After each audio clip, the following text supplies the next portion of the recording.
Euzu billahi mineşşeytanirracim. Bismillahirrahmanirrahim. Vessalatu vesselamu ala eşrefil enbiya'i vel mursalin.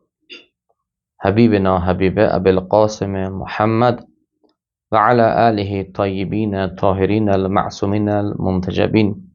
Selamun aleyküm ve rahmetullah. Hoş gördük sizləri əziz və dəyərli Əhl-i Beyt əleyhimussalatu vesselam aşiqləri.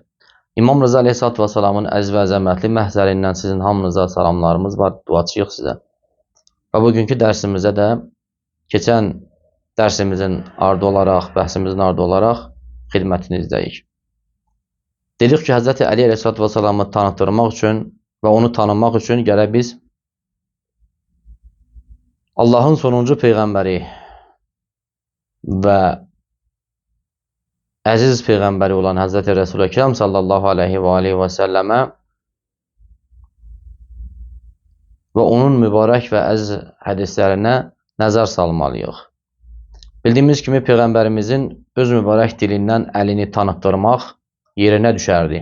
Çünki Əli Aleyhissalatu vesselamı tanımaq addi insanlar üçün öz səviyyəmizdə əgər desək, öz dilimizdən əgər desək, qənaət bəxş deyil. Yəni tam şəkildə, tam formatda biz Hz. Əmir əl-Mömin Əli Aleyhissalatu vesselamı tanıya bilmərik. Onun üçün də bugünkü bəhsimizdə Səqələyn hədisi barəsində qısaca məlumat verəcəyik və görək ki, Hz. Peyğəmbərimiz Aleyhissalatu vesselam Hz. Əliyə nə gözlə baxır və özündən sonra ümmətə kimi rəhbər qoyub.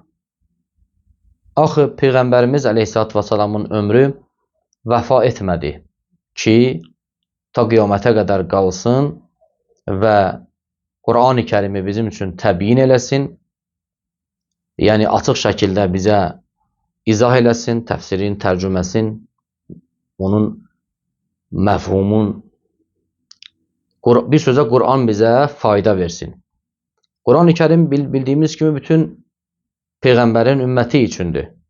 Amma bəzi bu ümmətin içində çox dilli xalqlar olduğu üçün bəzi məsələlərin bu xalqlar tərəfindən, bu insanlar tərəfindən asan formada olsun, qavrayacaq dərəcədə olmadığı üçün buna bir müəllim lazım idi.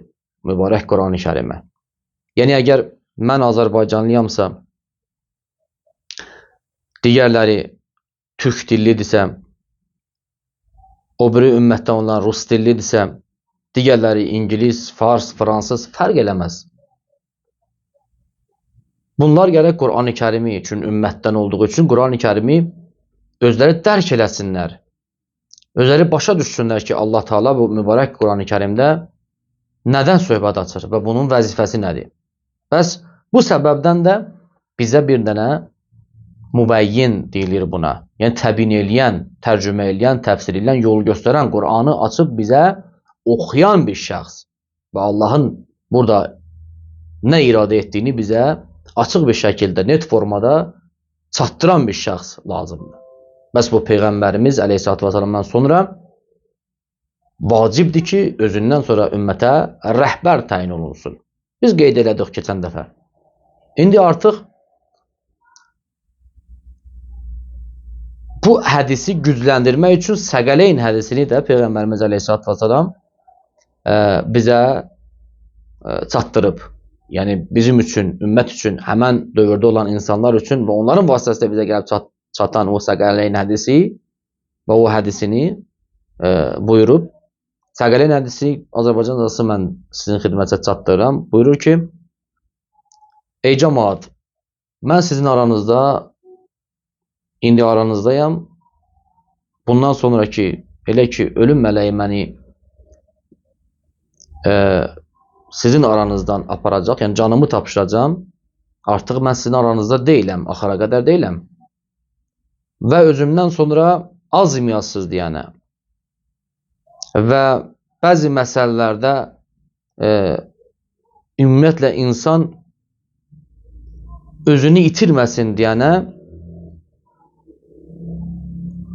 faydalı və məfhumlu, məntiqli bir yol qoyub gedirəm.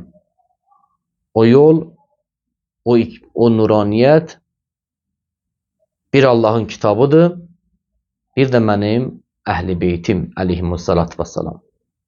Bildiyimiz kimi Peyğəmbər buna da bu hədisin davamında belə buyurub. Buyurub ki, bunlar bir-birindən ayrılmaz. Ta Kövsər hovuzunda mənə qovuşana qədər onlar bir-birindən ayrılmaz. Camaat, heç vaxtı bunlardan qabağa da keçməyin. Arxada da qalmayın. Bunlarla bir yerdə birgə hərəkət eləyin. Bu sizin özünüz üçün faydalıdır ki, azğınlığa düşər olmayasınız. Esselamu aleykum və rəhmətullahi və bərəkatuhu.